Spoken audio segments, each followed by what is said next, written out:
அவுது பில்லாஹி மினஷ் ஷைத்தானிர் ரஜீம். பிஸ்மில்லாஹிர் ரஹ்மானிர் ரஹீம். ஒரு நல்ல அமல் செய்த ஒரு பெண்மணி நரகத்துக்கு செல்கிறாள்.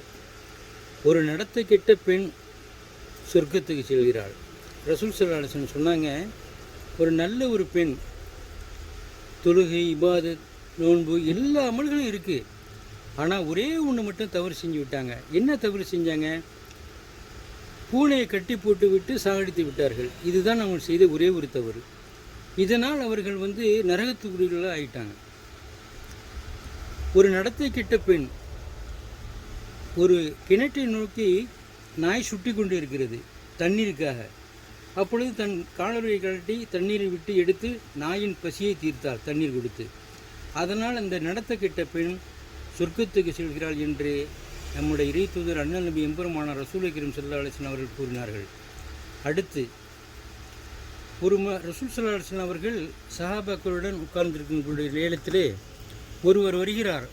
அவர் என்ன வருகிறார்? கையில் 2 செருப்பை எடுத்துக்கொண்டு தலையில் தண்ணீர் அருந்தி தலையிலிருந்து நீர் சொட்ட சொட்ட செருப்பை எடுத்துக்கொண்டு வருகிறார். அவரை பார்த்ததுமே அண்ணல் நபி எம்பெருமானார் ரசூல் கரீம் ஸல்லல்லாஹு அலைஹி வஸல்லம் சொன்னார்கள், சொர்க்கத்துக்குரியவர் பார்க்க வேண்டுமென்றால் நீங்கள் இவரை பாருங்கள் என்று சொன்னார்கள். சுவனத்துக்குரியவர் என்று சொன்னால் இவரை நீங்கள் பாருங்கள் என்று சொன்னார்கள். எல்லா சஹாபாக்களும் அவரை பார்த்தார்கள். ஆனால் அவர் போன போது ஒரே ஒரு சஹாபி மட்டும் அவரை பின்தொடர்ந்து சென்றார். பின்தொடர்ந்து அவர் வீட்டுக்கு போனார். அவர் வீட்டுக்கு இந்த சஹாபியும் போய் சொன்னார், எங்கள் வீட்டில் யாருமே இல்லைங்க, நாங்கள் ஒரு 3 நாளைக்கு உங்கள் வீட்டில் தங்கிக்கலாமான்னு கேட்டார்.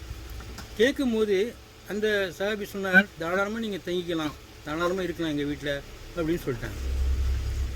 3 நாளாக அவருடைய அமல்கள் என்ன என்று இவர் சோதித்து பார்த்தார். ஒரு பேச்சுமே பேசுறது கிடையாது, யார்கிட்ட எந்த மேற்றமே பேசுறது கிடையாது. அவர் உண்டு, அவர் ஜோலி உண்டு என்று இருந்தார். தொழுகை உண்டு, சாப்பாடு புறங்கிறது, இப்படியாக 3 நாள் கழிந்தன. அவர் பார்த்தார், இவர்கிட்ட வேற ஒன்றும் சிறப்பான அமல் எதுவும் இல்லை என்று சொல்லிவிட்டு அவர் அங்கிருந்து புறப்படுற நேரத்தில் அவர்கிட்ட சொன்னார், எங்கள் வீட்டில் நான் யாருமே இல்லைங்க, உங்களோட 3 நாள் தங்கிட்டு கிரண் சொன்னால் நீங்களும் அனுமதி கொடுத்தீங்க, ஆனால் எங்கள் வீட்டில் எல்லாரும் இருக்கிறாங்க, ஒரு பொய் சொல்லிவிட்டு அவங்கள்ட்ட தங்குறதுக்காக. ரசூல் ஸல்லல்லாஹு அலைஹி வஸல்லம் சொன்னாங்க, நீங்கள் சொர்க்கவாதின்னு சொன்னாங்க, அதை உங்களை நான் பரிசோதிக்க தான் நான் இங்கே வந்திருந்தேன் அப்படின்னு சொல்லியிருந்தார்.